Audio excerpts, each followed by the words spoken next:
இங்க பாருங்க. இப்படி படுத்துட்டா எப்படிங்க வெளிய இருந்து உள்ள வர்றது? உள்ள இருந்து எப்படி வெளிய போறது? இங்க பாருங்க. எப்படி படுத்திருக்கா பாருங்க. நானும் ரொம்ப நேரம் கூப்பிட்டு பார்த்தேன். "வழி விடு பாப்பா" அப்படின்னு. வழி விடுற மாரி இல்ல. அப்படியே தூங்குற மாரியே ஆக்ட் பண்ணிட்டுருக்கா பாருங்க. ஒருத்தங்க உள்ள இருந்து வெளிய போகக்கூடாது. வெளிய இருந்து யாரும் உள்ள வரக்கூடாது. வழி விடமாட்டேன் நானு. இங்க தான் இருப்பேன். அப்படின்ற மாரியே அங்க பாருங்க எப்படி படுத்திருக்கா பாருங்க. ஒன்று உள்ளே வந்து மேட்டில் படுக்கணும், இல்லை ஸ்டெப்லேருந்து கீழேயாவது படுக்கணும். என்னால் அப்படியெல்லாம் படுக்க முடியாது. நான் இப்படி தான் இருப்பேன். இஷ்டம் இருந்தால் அப்படி போங்க, ஒதுங்கி போங்க அப்படின்ற மாதிரியே படுத்திருக்கா பாருங்கள். எப்படி படுத்திருக்கா? தூங்குற மாதிரியே கண்ணை மூடுறா.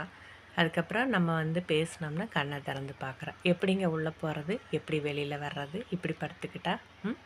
பிங்கியோ பிங்கி எப்படி பண்ணிகிட்ருக்கா பாருங்களே.